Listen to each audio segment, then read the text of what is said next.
Je voulais une autre forme de voyage qui permette de découvrir un peu plus les populations, les communautés. Le Mexique, j'en connaissais pas grand-chose, à part Mexico et les chapeaux.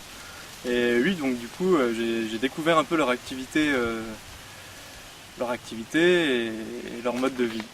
On est au cœur des communautés, on n'est pas à se dorer au bord de la plage 24 heures sur 24. Je souhaitais que les retombées de ce voyage aillent aux habitants et pas à n'importe qui, c'était la principale raison.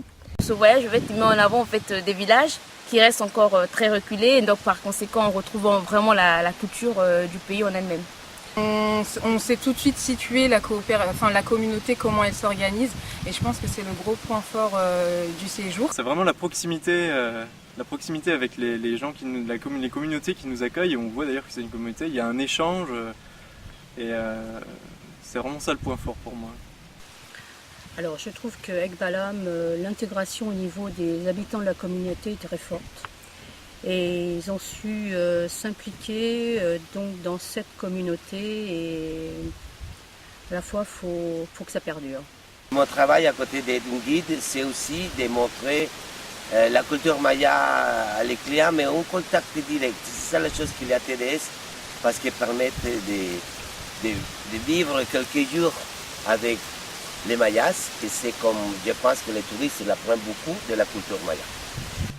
San Crisanto, c'est la plage, les cocotiers, la pêche, beaucoup de choses, et c'est intéressant. C'est paradisiaque.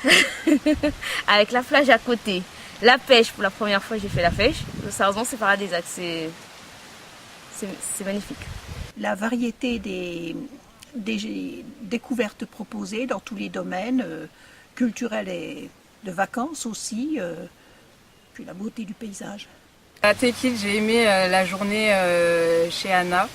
Ça me faisait vraiment penser en France quand on fait nos petits dimanches en famille, et c'était vraiment très agréable, donc je retiendrai ce moment-là.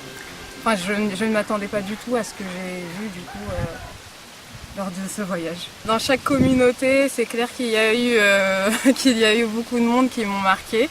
Mais si je devais retenir une personne, je pense que ce serait Francisco, le guide accompagnateur. Il est là, il est sociable, c'est quelqu'un de très sympa, de très gentil et voilà, qui vous met à l'aise.